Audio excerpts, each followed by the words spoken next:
네, 시청자 여러분 안녕하십니까. 전국 9개 민영방송과 국회방송 KTV가 함께 마련한 특별대담 진행을 맡은 이재용입니다. 지난 4월 재보궐선거에서 참패한 이후 여당은 새로운 지도부를 구성하고 분위기 쇄신에 나섰습니다. 유능한 개혁, 언행일치의 민주당을 만들겠다. 지금 민주당의 고민이 담겨있는 수락연설을 하셨어요. 송영길 더불어민주당 대표와 함께하겠습니다. 어서 오십시오. 네, 안녕하십니까. 네, 안녕하십니까. 함께 얘기 나눌 분입니다. 부산 경남방송 KNN 구형모 기자와 함께합니다. 어서 오십시오. 안녕하십니까. 네. 지난 5월 2일에 당선이 되셨습니다. 2달 남짓 되는 동안 정말 여러 일이 많았고 굉장히 바쁘셨을 걸로 알고 있습니다. 그래서 벌써 2달이야. 이제 2달이야. 어떤 쪽입니까? 벌써 2달이 지난 것 같습니다. 260일 남았습니다. 네, 내년 3월 9일까지. 네. 하루가 48시간이라도 모자랄 정도로 바쁘셨죠? 만만치 않은 상황이지만 열심히 하고 있습니다. 네. 만만치 않은 상황이다 이렇게 말씀을 하셨어요. 무거운 시기에 정말 중책을 맡으셨습니다. 16일 국회 교섭단체 대표연설을 하셨고 당 대표 취임하고 첫 연설이었죠. 지난 4월 7일 서울 부산시장 재보궐선거에서 저희 민주당은 참패했습니다. 집값 상승과 조세 부담 증가, 정부와 여당 인사의 부동산 관련 내로남불에 대한 심판이었습니다. 저는 무능한 개혁과 내로남불을 극복하고 유능한 개혁과 언행일치의 민주당을 만들겠다는 슬로건으로 당대표에 취임하였습니다. 저는 민주당 당대표에 취임하면서 반드시 해내야 될 5가지 과제를 일관되게 반복하여 말씀드리고 있습니다. 부동산과 백신, 반도체, 기후위기 대응, 그리고 한반도 평화의 새로운 실마리를 찾는 것입니다. 존경하는 대한민국 20, 30대 청년 여러분, 그동안 우리 민주당은 여러분의 목소리에 귀 기울이지 못했습니다. 공감은 물론 대변하는 것도 부족했습니다. 여러분이 생각하는 공정과 정의의 가치 기준에 부합하지 못했습니다. 청년의 삶을 짓누르는 잘못된 구조를 바꾸겠습니다. 벼랑 끝에 내몰린 청년들의 삶을 지켜내기 위해 노력하겠습니다. 청년이 희망을 갖는 대한민국을 위해 뛰겠습니다. 연설하고 나면 관련 기사들이 막 쏟아져 나오는데 전에는 적폐, 개혁, 소통 이런 단어들이 줄을 이뤘다면 이번에는 내로남불, 부동산, 무능, 청년 이런 단어들이 많이 등장을 했습니다. 특히 청년, 이 청년을 21번이나 언급을 한 점이 눈에 띄는데 그 정도로 비중을 크게 두는 겁니까? 네, 그렇습니다. 사실 그 나라의 미래를 보려면 청년을 봐라 이런 말이 있는 것처럼 청년 세대가 희망을 가져야 이 나라가 희망이 있는 것이 아니겠습니까? 그리고 근자열 원자래란 말처럼 현재 나와 있는 애들을 잘 키우지 못하면서 출산율이 떨어진다 이것을 걱정한다는 것은 모순이라고 봅니다.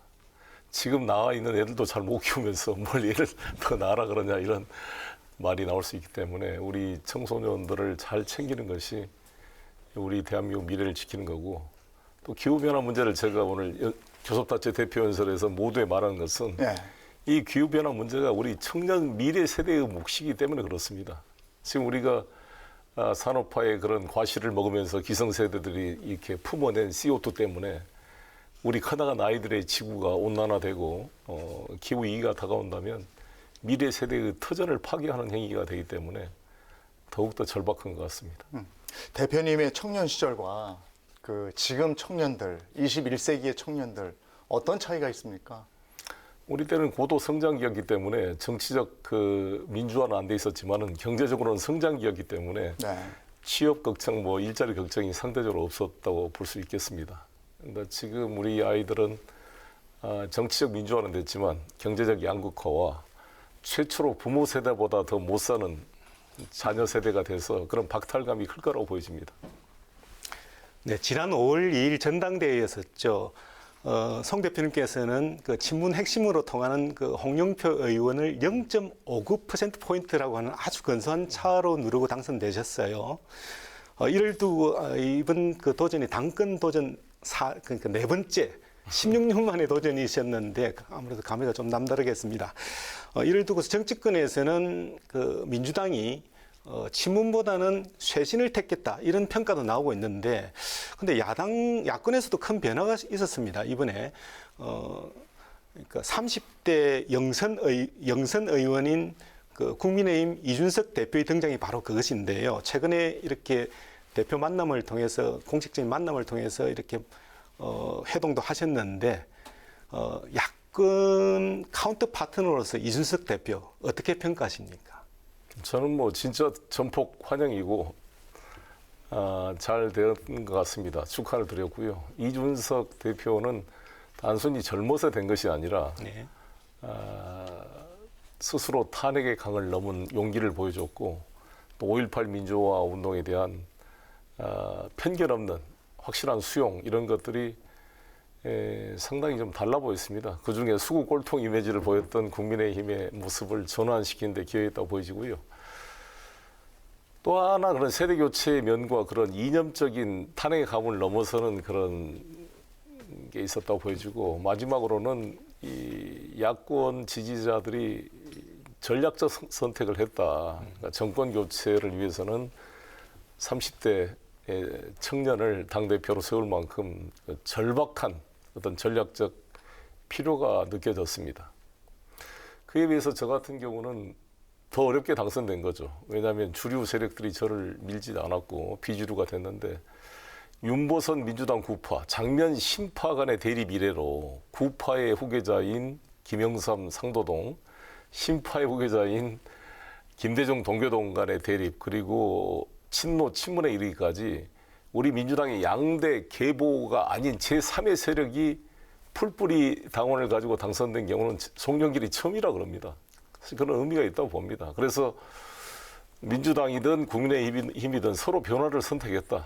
그래서 저는 진심으로 이준석 체제 등장을 환영했고, 둘이 언제 식사 한번 하기로 했습니다. 처음 봤을 때 느낌은 어떠셨습니까? 대표가 원래- 된 이후에 봤을 때. 누구? 대표가 이준석 이준석 대표가 대표님. 되고 대표들끼리의 첫 만남이었어요. 뭐 원래 생각한 것처럼 좋았습니다. 이렇게 대화가 되고, 특히 둘이 합의했던 것은 억까하지 말자, 억지로 까지 말자.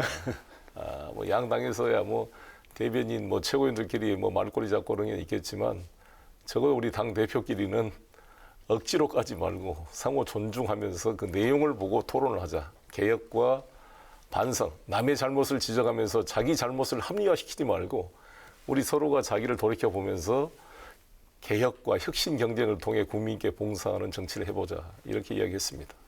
사실 그동안 20대 청년 이러면 진보, 민주당 이렇게 돼 있었잖아요. 근데 요즘은 그게 깨졌다는 생각도 드는데 왜 그럴까요?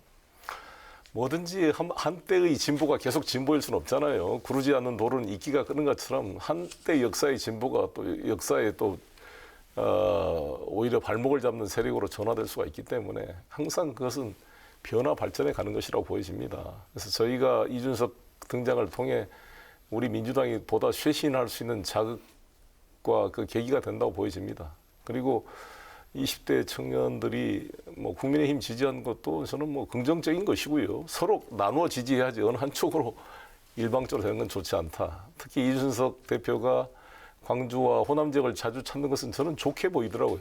우리 동네를 침범해? 이걸 막자, 이런 개념보다는 어느 이런 제1야당, 뭐 집권 여당이 어느 특정 지역을 배제하고 포기하는 정당이 돼서는 국민 통합에 좋지 않다. 그래서 저는 우리 국민의힘이 우리 호남 지역에 많이 애정을 쏟는 것에 대해서 저는 전폭 환영하고, 저 역시 이 부산 명예 시민 그리고 부울경과 이 대구 경북에 대해서 애정을 가지고 열심히 뛰고 있습니다. 20대 청년들의 지지층의 변화 뭐 이런 것에 위기감을 느끼시는 거죠? 위기감보다는 오히려 긍정적 계기다. 서로 혁신해 가는 것이다, 이렇게 예. 봅니다. 변화. 뭘 이게 독점하는 게 아니기 때문에 예. 대신 저게 이미지만의 변화가 아니라 내용상 변화가 필요하다. 그저께 김기현 원내 교섭단체 대표 연설을 들으면서 좀 마음이 답답했습니다. 완전히 비아냥거리고 그냥 뭐 저희들을 아프게 지적한 것도 있었습니다만, 같은 지적이라도 저렇게 막 그 가십성 언어를 써서 이렇게 상대방을 악마하고 비난하는 것이 과연 그 새로운 정치일까 이런 생각이 들고 이준석 대표의 마인드와는 다르다. 이준석 대표의 길이 험난하겠다 이런 생각이 들었습니다. 저는 교섭단체 대표 연설 40분 동안 하면서 시간도 딱 지켰지만 단 한 번도 야당을 비아냥거리나 비판한 게 없었다고 생각합니다. 그 당대표 취임하면서 5가지 과제를 발표하셨습니다. 그중에서 이제 역시 첫 번째로 거론하는 것이 부동산인데 이 부분에서 핵심은 뭔가요? 부동산의 핵심은 공급 대책이라고 보여집니다. 저희들이 205만 호 공급 대책, 이사 대책에 83만 원을 포함해서 이걸 발표했는데 이 공급에 그게 추가해서 제가 누구나 집 프로젝트의 10,000호 이상을 시범 사업으로 지금 추진하겠다 발표를 했습니다. 저희 민주당 부동산 특위가. 그래서 이런 공급 대책이 차질 없이 진행되도록 함으로써 수요를 분산시켜서 집값 안정을 이뤄낸 게 중요하다고 보여집니다. 집값의 16%를 내면 일단 그 집을 살 수 있는 거고 거기서 10년 거주하면 분양가로 내 집이 되는 거고 이런 거잖아요. 그렇습니다. 글쎄 근데 사업성이 이제 참여하는 민간 업체에서는 사업성 검토를 할 텐데 많이 참여할까 이런 부분이 또 관심이 가거든요. 지금 누구나 집 프로젝트에 대해서 말씀하신 대로 집값의 10%를 내면은 언제든지 이제 10년 임대차 기간이 종료된 이후에 최초의 분양 가격으로 살 권리를 줍니다. 예. 그 10% 아니고 6%만 내면 그냥 살 수가 있는 거죠. 집에 살 수 있으면서 집값 상승분을 5대5로 이렇게 나눠줍니다.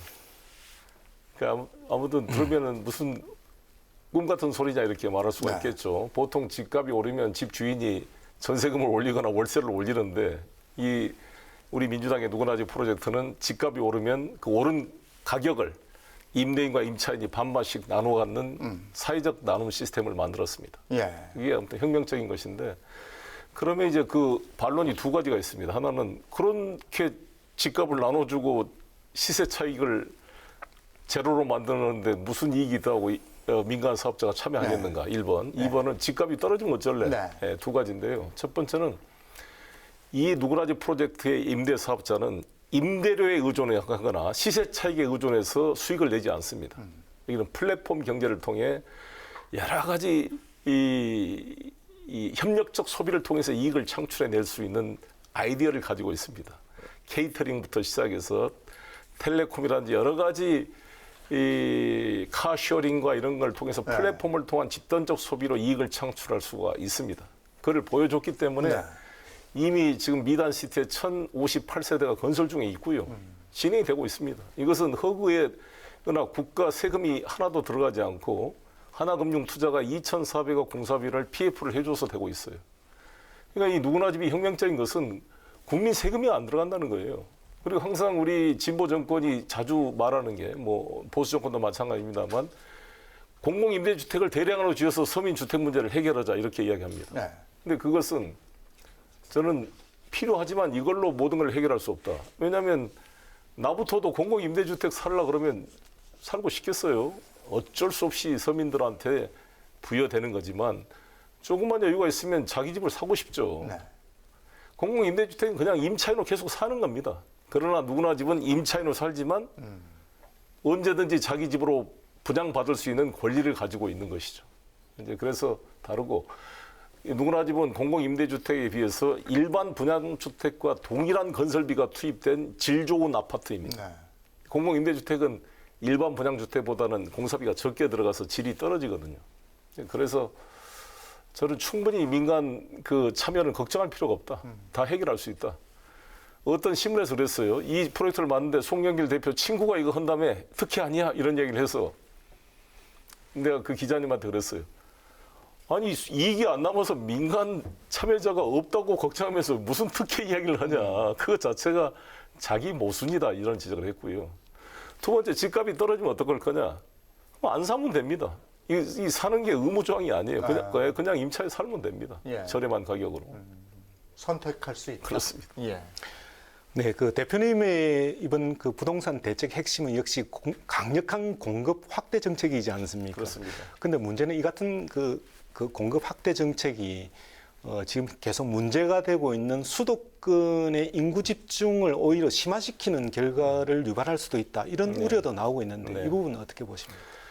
그런 요소가 있습니다. 그래서 중요한 것은 지방의 SOC라든지 여러 가지 그런 앵커 시설들을 만드는 국토 균형 발전이 필요하고, 그래서 이번에 우리 4차 철도 종합망 계획 발표에도 그런 점을 집어넣기 위해서 특히 대구 지역과 광주 지역의 달빛 철도의 필요성, 이것을 제가 대통령이 처음 만났을 때부터 강조를 했고, 또 가덕도 신공항과 그 주변, 그다음에 호남 지역은 RE 300과 광주 비행장 이전 문제, 이런 것들을 같이 추진하고 있습니다. 그 공급과 함께 또 규제 완화도 한 축이지 않습니까? 근데 그 민주당 정책 방향하고 이게 결이 다르다 보니까 당내 반발도 적지 않았다고 들었는데 그건 어떻습니까? 그 양도세 현실화와 종부세 일가구 1주택 일부 조정인데요. 이것을 이제 뭐 정의당이나 일부 진보 시민단체는 이게 부자 감세 이런 프레임으로 이야기하는데 그게 아니고요. 지금 일가구 2주택자는 종부세가 3%에서 6%로 오릅니다. 네. 엄청난 세율이 오른 거예요. 그리고 일가구 2주택자는 종부세 부과 기준이 6억입니다. 6억 이상이면 계속 부과가 되기 때문에 2주택 이상자는 엄청나게 많이 내게 돼요. 그래서 1조 5천억 규모의 종부세 세수가 올해 5조 8천억까지 늘어납니다. 네. 근데 그중에 일가구 1주택자는 약 18%인데 그 일가구 1주택자로부터 거둔 종부세 세수 총액이 전체 종부세 세수 총액의 3.4%, 한 1,900억밖에 안 됩니다. 네. 근데 이것을 이제 2%로 조정하자는 것은 종부세 대상이 너무 늘어나니까, 그럼 이게 일종의 일반세화되면 안 되는 거 아닙니까? 재산세를 내고 있는데 또 종부세를 내라는 거니까. 그래서 2%로 제한하게 되면 약 650억 정도가 이제 감액이 됩니다. 네. 그래서 제가 5조 8천억 거치는데 650억 조정한 걸 가지고 부자 감세라는 것은 말이 안 된다. 양도세는 우리가 재산세를 이제 6억에서 9억으로 만들었잖아요. 네. 이게 공시지가 기준입니다. 그럼 양도세는 실거래가 기준이기 때문에 공시지가 9억은 약 실거래가로 12억, 13억이 돼요. 그래서 지금 9억에서 12억으로 현실화 시켜주자. 양도세, 1가구 1주택에 대해서. 왜 그러냐면 1가구 2주택 양도세는 65%까지 올라갑니다. 네. 1가구 3주택자 양도세는 1년 미만에 양도할 경우에는 75%까지 중과가 돼요. 그러니까 말씀드린 대로 진짜 부자인 다주택자들은 양도세나 종부세가 훨씬 중과되고 있는 거고, 1가구 1주택자에 대해서 양도세, 종부세를 일부 조정하는 것이다. 네. 이렇게 말씀드리고 있습니다. 당내 이견이 있던 분들도 어느 정도 이제 공감을 하는 분위기입니까? 우리가 아시다시피 정책 토론을 통해서 찬반 투표를 했습니다. 네. 그래서 과반수 이상으로 다 통과가 돼가지고 이제 이렇게 추진되고 있습니다. 예. 그 부동산 정책에 대한 의지를 단적으로 보여주는 것이 그 민주당 의원들에 대한 부동산 전수조사였습니다. 읍참마속이라는 표현이 날 정도인데 해당 의원 또 지지자들의 반발도 있었던 것으로 알고 있고요. 어떻게 정리가 됐습니까? 뭐 하루아침에 되지는 않지만 12분의 의원님들이 사실 너무 마음이 아프죠. 제가 보더라도 너무 경미한 사안도 있고, 오늘 양이원영 의원님이 그 탈당 공고를 통해 제명 조치를 오늘 했는데 그분은 어머니에 관한 사안이고 어떤 기획부동산에 좀 사기당한 피해자이기도 한데 그런 것도 있고, 윤재갑 의원님도 뭐 부인이 하는 10평짜리 주말농장 산 걸 가지고 농지법 위반으로 넘어온 것도 있고, 뭐 우상호 의원은 다 알려진 것처럼 어머니 묘소 헌가를 가지고 그렇고, 그래서 이게 저는 경찰에 가면 다 밝혀질 텐데 단지 저희가 이것을 극약 처분을 한 이유는 무죄 추정의 원칙에도 맞지 않고, 지금 경찰 조사나 검찰 조사가 끝난 것도 아닌데 국민권익위에서 약간 의혹이 있다고 정리된 것에 불과함에도 불구하고 탈당이라는 극약 조치를 한 이유는 워낙 우리 국민들께서 불신이 심하고 또 내로남불 이런 이미지 때문에 정말 제가 안타깝게 호소를 한 거죠. 국민과 똑같이 집권당의 외피를 벗고 똑같은 국민과 함께 수사기관에 가서 해명을 하시고 깨끗하게 누명을 벗고 돌아오십시오. 이런 조치를 취하게 된 겁니다. 예. 탈당 권고를 했는데 탈당하지 않으면 그러면 어떻게 되는 겁니까? 지금 뭐 그거를 가정으로 말하면 너무 야박하고 현재 12분 중에 6분이 탈당계를 냈고요. 예. 이번에 두 분 비례대표는 제명 처분을 오늘 지난 주에 의원총회를 통해서 이제 결정을 했습니다. 나머지 네 분이 남아 있는데 이제 선당 후사 차원에서 설득이 될 걸로 생각합니다. 네, 부동산에 있어서 이해충돌 문제는 사실 국회의원들도 심각하지만 이보다 더 심각한 게 지방의회, 그러니까 맞습니다. 광역의회나 기초의회 의원들이라고 하는 지적이 많습니다. 네. 이참에 이 같은 부동산 전수조사를 지방의회 의원들에게까지 확대할 그런 계획은 없으신지? 제가 이준석 대표한테 제안을 해서 여야가 합의해서 같이 했으면 좋겠습니다. 이걸 또 먼저 하고 그러면 이거 또 논란이 되고 그래서 지금 이제 국민의힘에서 하도 여론이 이렇게 되니까 네.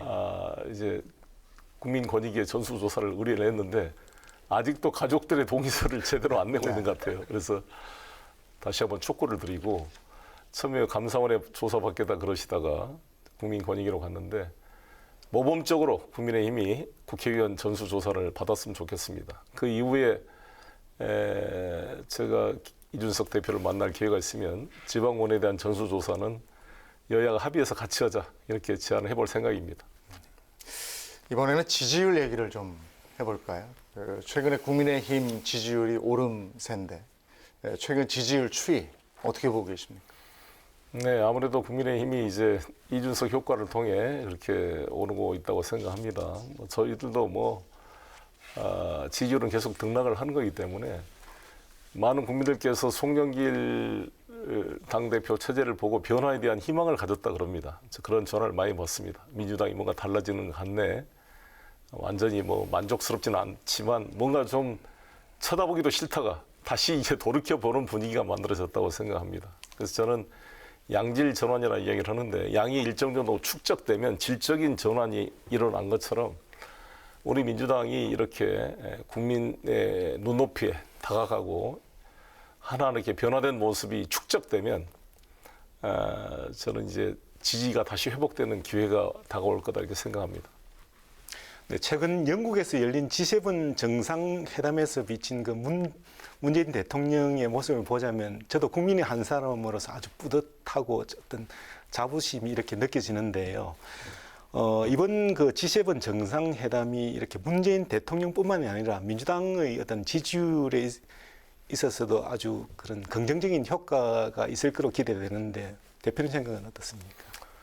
당연히 그렇게 생각이 됩니다. 근데 아쉬운 것은 우리 언론이 너무 이걸 보도를 잘 안 해주니까 사실 이 엄청난 성과가 있었음에도 불구하고 오히려 이준석 후보 자전거 탄 게 더 많이 나올 정도로 우리 대통령의 외교 순방 활동이 좀 제대로 평가되지 못하는 것은 안타깝게 생각합니다. 아시다시피 G7에 초청됐지만 사실상 G8 국가로서 대접을 받고 마크롱 대통령이나 바이든 대통령 그리고 영국 총리까지 다 우리 문재인 대통령을 칭찬하고 K 방역을 평가하는 걸 보면서 국격이 상승됨을 느꼈습니다. 뒤에 그냥 한 구덩이에 서 있는 스가 총리에 비해서 우리 문재인 대통령은 모든 정상들이 서로 대화하고 싶고 같이 사진 찍고 싶어 하는 인물이었습니다. 그래서 이게 우리 국격이 상승됨을 느꼈고 이것은 우리 모든 국민과 의료진들이 함께 참여한 성과라고 생각이 듭니다. 그래서 이게 특히 이제 백신 선진국이라고 할 수 있는 독일, 영국과도 이 백신 생산 허브로서의 대한민국의 어떤 필요성에 대한 공감대를 만든 것은 지난번 한미 정상회담의 성과가 이어서 큰 의미가 있다 이렇게 생각합니다.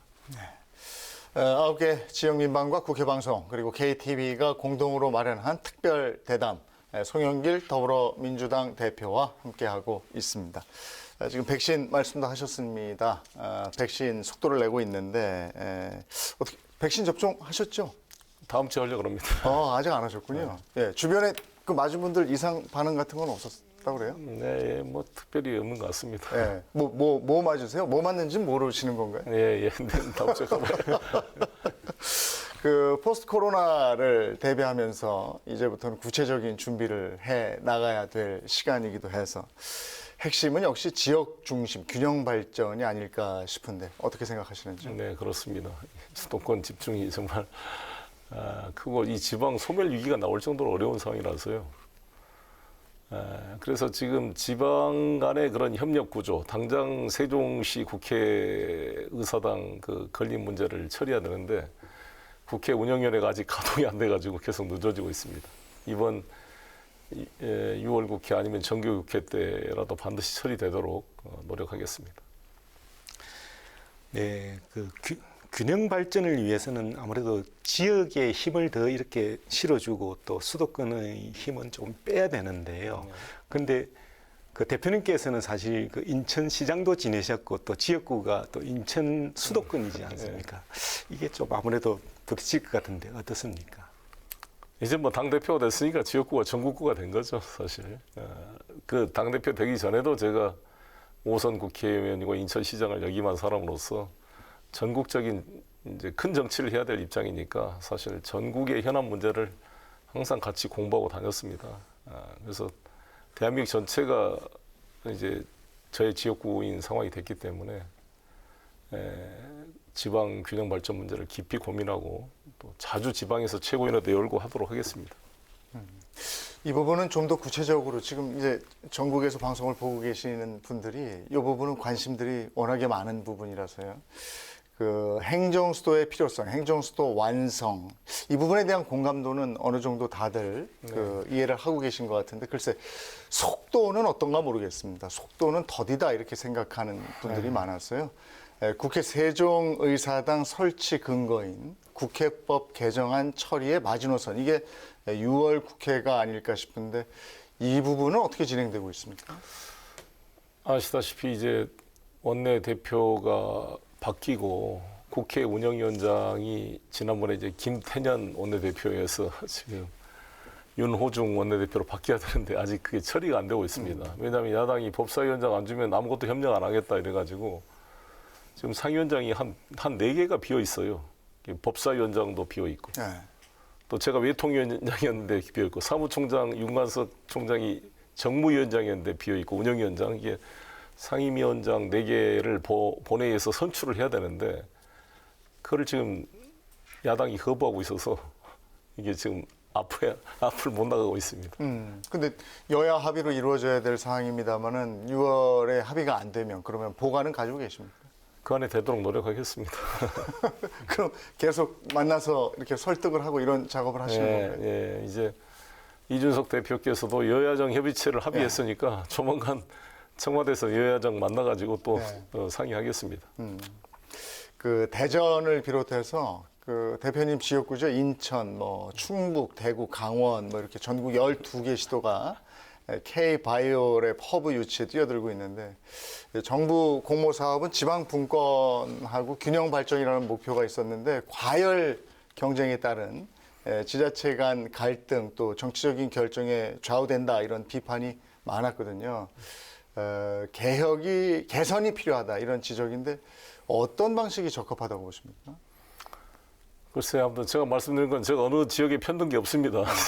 저는 워낙 또 뭐 대전, 인천, 뭐 전남, 광주 다 이게 참여를 하고 있어서 제가 관여할 수는 없고 이게 이제 두 가지 필요가 다 있겠죠. 산업상의 그런 필요와 지방 균형 발전의 필요를 어떻게 잘 조화할 것인가의 문제입니다. 근데 한 예를 들면 이제 LG 필립스를 파주에 만들 때 사실 LG는 구미가 경상북도 구미가 고향 아니었습니까? 근데 구미에서 반대를 많이 했죠. 근데 LG 필립스가 인력 공급이나 이것이 아니면 파주했다 아니면 자기들은 중국이든 외국으로 나가겠다 그래가지고 그때 노무현 대통령 때였습니다. 손학규 경기도지사, 김진표 경제부총리, 노무현 대통령 세 분이 그걸 풀어가지고 수도권 뭐 규제 일부 뭐 특례 조항을 만들고 뭐 공장 총량제 이런 걸 막 뚫어서 LG 필립스를 파주에 유치한 바 있거든요. 네. 참 이게 고민되더라고. 이게 이제 만약에 수도권이 아니면 외국으로 가겠다는 것은 지방으로 올 수 있는 게 아니기 때문에 뭐라도 좀 잡아야 될 필요가 있거든요. 그런 것과 또 지방 균형 발전 이 문제가 어떻게 조화하는가가 참 지혜가 필요할 것 같습니다. 기업의 필요도 또 조율을 해야 되니까 그런 부분에 어려움이 또 있네요. 그렇습니다. 그래서 이제 우리가 세제 특혜 같은 걸 주는데 그 효과를 충청도가 많이 혜택을 받죠, 사실. 수도권에 가까우니까 충청도. 근데 그 밑으로는 또 안 내려가기 때문에 세종시로 이게 옮기는 게 국회의사당이나 행정수도가 세종시로 오는 게 그런 의미에서 부울경까지 이제 내려가는데 온도차가 이제 위아래로. 그렇습니다. 양쪽으로 확산될 수 있게. 네, 지난 2월 말 임시국회에서였는데요. 가덕신공항 특별법이 국회를 통과했지 않습니까? 네. 대표님께서는 사실 그 인천국제공항이 있는 인천을 지역구로 두고 계시지만 가덕신공항 전도사로 이렇게 통할 정도로 가덕신공항에 대해서 아주 전폭적인 찬성 입장을 보이고 계신데 가덕신공항이 왜 중요하다고 생각하시는 건지요? 일단은 우리 김해공항이 포화 상태에 빠져 있고 또 저녁 11시부터 6시까지 7시간 동안은 야간 통행 금지로 소음 피해 때문에 이렇게 비행기가 올 수가 없어요. 그러니까 병목 현상도 발생하고 부울경 주민들이 해외 여행 가려면 하루를 꼬박 더 소비해야 되는 불이익을 받고 있습니다. 그런 이제 승객뿐만 아니라 저는 더 주목을 했던 게 이제 물류 문제인데 항공 물류가 뒷받침돼야 부울경이 첨단 경제로 갈 수가 있습니다. 우리 인천국제공항 덕분에 셀트리온이나 삼성바이오로직스가 큰 혜택을 보고 있거든요. 근데 그런 것처럼 부울경이 기계, 조선, 원전 이런 중후 장대형 산업에서 뭔가 고부가치 산업으로 AI 산업이나 바이오 이런 첨단 산업으로 가려면 그것을 뒷받침한 항공 물류가 필요한데 김해공항은 한 16만 톤, 20만 톤 채 안 됐어요. 근데 이거를 김해공항을 V자로 8조를 추가로 놓게 되면 그만큼 여유 공간이 없어져서 한 6만 3천 톤 규모로 동네 공항 수준으로 줄어든다는 거예요. 근데 지금 인천국제공항은 화물 처리 용량이 500만 톤입니다. 이번에 4차 단계 되면 600만 톤 이상 증가합니다. 최근 언론을 보시면 아시겠지만 공항에 화물 수요가 엄청나게 폭발해가지고 이 코로나 때문에 여객 수요는 줄어들었지만 화물 수요로 공항이나 대한항공 이런 데가 수익이 남는다 할 정도로 이 항공 화물이 늘고 있습니다. 그래서 저는 이게 가덕도 공항으로 하면 60만 톤 정도 규모가 나옵니다. 화물 처리 용량이. 그래서 부울경 산업을 첨단으로 견인하는데 필수적인 시설이다 이렇게 생각합니다. 한전공대 얘기도 해볼까요? 한전공대는 뭐 문재인 대통령의 공약이기도 합니다만 한전공대 설립에 굉장히 적극적이시잖아요. 이유가 있습니다. 네, 아무래도 한전이 이제 전라도 나주 혁신 도시에 있기 때문에 그쪽이 이제 RE300 그래가지고 재생에너지 단지로 지금 뜨고 있습니다. 그리고 전라도 신안 근방에 한 8.2기가와트 정도 규모로 해상 풍력이 지금 추진되고 있기 때문에 이것은 세계 최대 규모의 집적 단지로 할 수가 있습니다. 그래서 이러한 이제 해상 8기가가 넘는 해상 풍력 발전소가 만들어지려면 100m가 넘는 이 철 기둥이 1000개 이상 필요하고요. 그게 이 날개라고 할 수 있는 블레이드하고 여러 가지 그런 이제 그걸 가동하는 그런 다 기관이 필요할 거 아니겠습니까? 근데 이제 그런 것들에 대한 산업 수요가 엄청나게 큰 거죠. 그래서 이런 걸 하려면 제대로 된 에너지 분야 전문가 수요가 폭발적으로 필요할 것입니다. 그래서 특히 재생에너지 같은 경우는 ESS라 그래서 전기 저장 장치라든지 또 전류를 전압을 통해 이렇게 그리드를 연결하는 기술이나 수많은 에너지 관련 이 전문가가 필요하게 될 것입니다. 그런 면에서 산학 협력이 이루어질 수 있는 아주 적재적소가 나주 혁신 도시가 아닌가. 그래서 한전에너지공대는 여러 가지 의미가 있다고 생각합니다. 지금도 에너지 말씀을 하셨습니다만은 국회에서 5가지 강조한 것 중에 에너지 쪽이 있지 않습니까? 근데 그 에너지에서 원자력의 필요성을 언급하셨단 말이에요. 근데 이 부분이 정부의 탈원전 기조하고 다른 흐름이라서 이건 어떻게 받아들이고 있는지. 우리 문재인 정부도 탈원전이라는 말을 안 씁니다. 사실 이제 에너지 전환이라는 게 맞고요. 왜 탈원전이라는 게 논리적으로 맞지 않느냐면 원전이 상당 기간 유지됩니다. 문재인 정부에서 공론화위원회를 통해서 건설을 하기로 합의한 신고리 5, 6호기가 현재 건설 중에 있습니다. 아마 내년, 전내년 되면 완공이 될 거예요. 완공이 되면 이 신고리 5, 6호기가 가동되기 시작하면 최소한 40년, 연장하면 80년이 60년 이상 유지됩니다. 그러면 내년에 완성되더라도 2082년까지 원전이 존속하는 거죠. 그런데 우리가 탄소 중립화는 2050년에 하기로 했잖아요. 네. 그러니까 그때도 원전이 유지되는 겁니다. 그래서 탈탄소와 탈원전을 하자면 탈탄소가 더 우선 개념이기 때문에 에너지 믹스 정책이 일정 기간 불가피하다 이렇게 보는 거고요. 그래서 제가 이 원전을 포기하게 되면 전 세계 원전 시장을 중국, 러시아가 장악하게 됩니다. 그래서 나중에 이게 핵 확산까지 돼서 문제가 돼요. 연결되면. 그래서 우리 서방 민주주의 국가인 미국과 한국이 전략적으로 협력해서 중러가 지배하는 세계 원전 시장에 대해서 견제할 필요가 있다. 이런 제안을 제가 문재인 대통령님 그 청와대 첫 지도부 회동 때 말씀을 드렸고 그게 잘 수용이 돼서 한미 원자력 이번에 정상회담에 합의가 이루어진 것은 의미가 있다고 생각합니다. 네, 대표님께서는 당대표 경선을 하면서 여러 가지 지역 공약도 내셨는데요. 근데 강원도는 분단 국가 내에서도 그 행정기구인 도가 이렇게 분단된 세계 유일한 지역이라고 합니다. 네. 아마 그래서 강원평화특별자치도 설치를 공약으로 내신 것 같은데 어떤 해법 마련하고 계신지 들어보고 싶습니다. 지방이 분단된 것은 강원도하고 우리 인천의 저기 옹진군입니다. 옹진군도 북해도 옹진이 있고 두 개가 분열되어 있는데 그래서 접경 지역에 관한 그 법도 돼 있고 사실 박정원이 주장하는 파주의 그 평화통일특구 그 안도 있고 또 이번에 허영 의원이 발의한 법안이 이제 평화특별자치도 이제를 강원도 만들자는 것인데 이게 급물살을 타려면 남북 관계가 다시 복원돼야 된다고 봅니다. 제가 당대표로서 제시했던 5가지 부동산, 백신, 반도체, 기후변화 마지막에 한반도 평화과정의 실마리를 찾는 것인데 이걸 찾기 위해 제가 다음 달에 미국 방문도 계획하고 있고요. 이게 좀 다시 좀 복원이 돼서 이게 급물살이 탈 수 있도록 분위기를 만들겠습니다. 네. 지역 방문하실 때 택시 타고 다니시는 걸로 유명하잖아요. 네, 뭐 예. 저 택시 기사 출신입니다. 아, 그 이유입니까?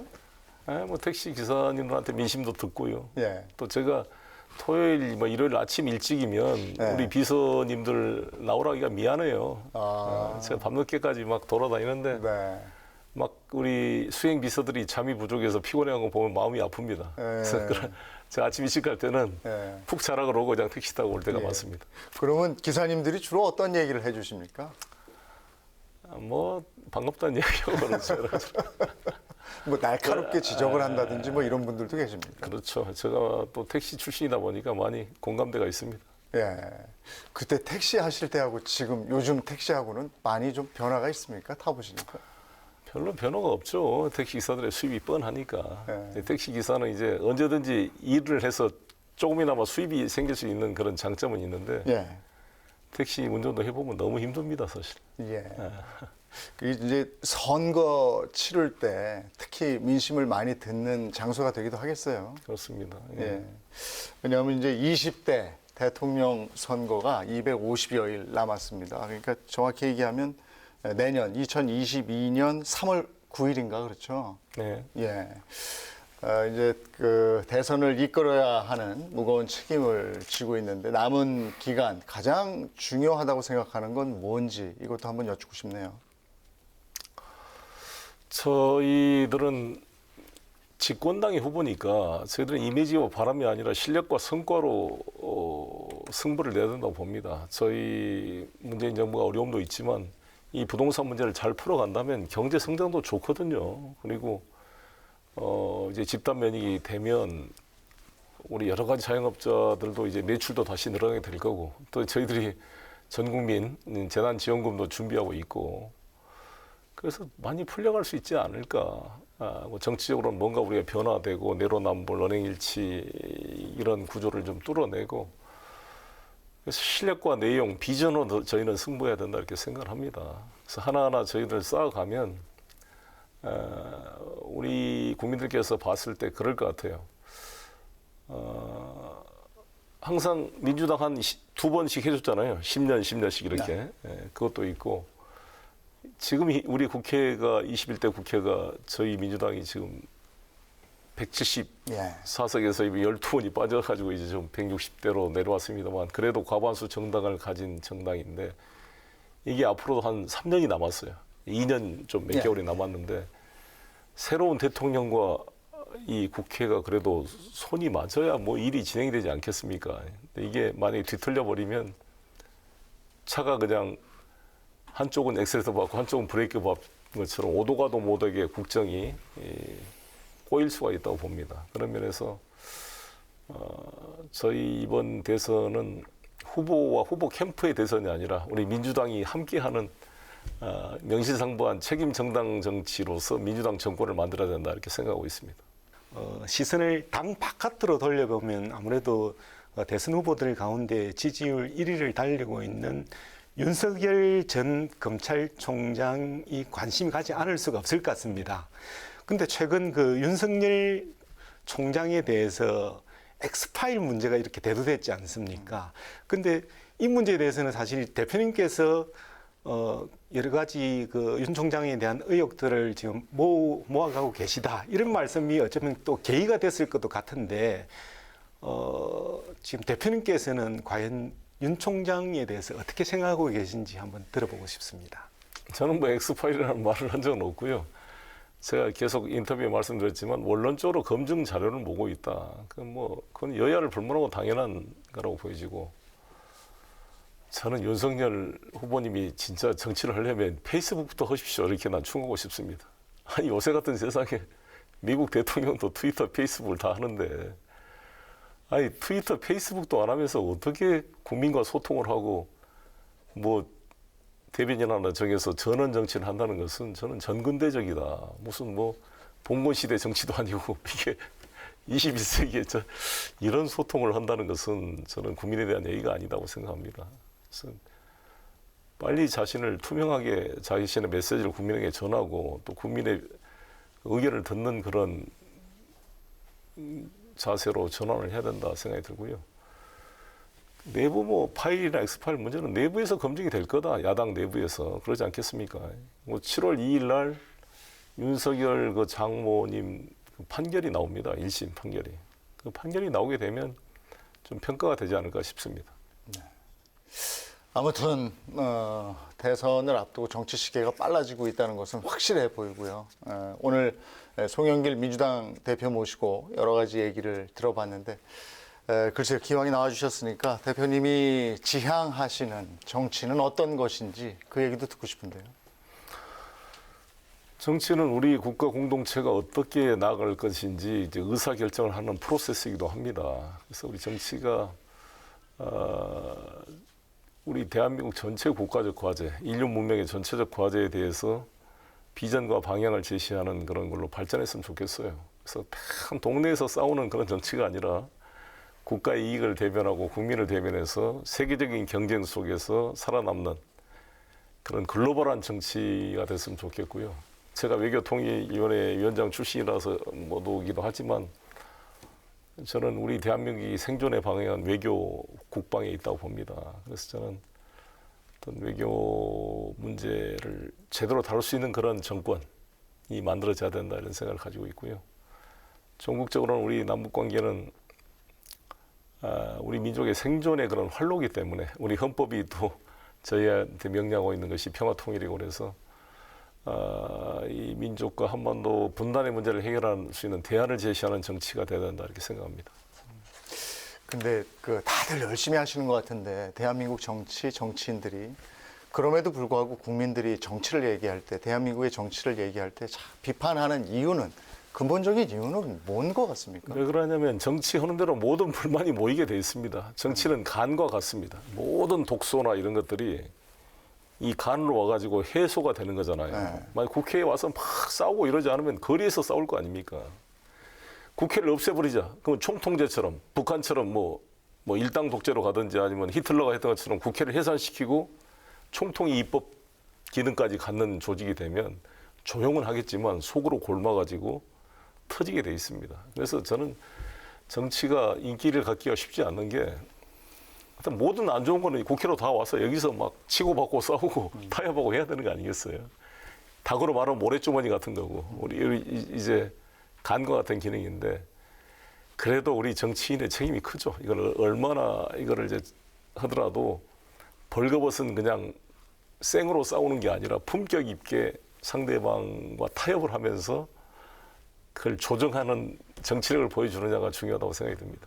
5선 국회의원으로서 당 대표로서 앞으로 계속 정치 일선에 남아있을 사람으로서 내가 송영길이 원하는 정치는 이런 것이다. 그건 뭘까요? 아까 말씀드린 대로 정치라는 것은 타협의 예술이고 가능성의 예술이라고 보여집니다. 옛날엔 총칼로 싸우던 것을 말로 싸우는 거고 또 상대방을 부정하는 것이 아니라 존재를 인정하고 타협해서 결과를 만들어내는 예술이기 때문에 정치는 불가능을 가능으로 만드는 것이고 비스마르크가 말한 대로 역사 속에 사라져가는 신의 옷자락을 잡아채서 기회를 놓치지 않고 활로를 뚫어나가는 것이다 이렇게 생각합니다.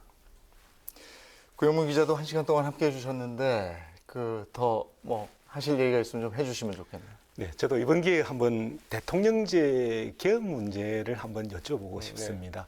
최근 당내에서 이렇게 5년 단임제로 되어 있는 대통령제를 1년 줄여서 4년 중임제로 바꿔서 오는 2032년이죠. 그러니까 대통령과 국회의원을 동시에 뽑자라는 그런 제안이 이렇게 제기됐는데요.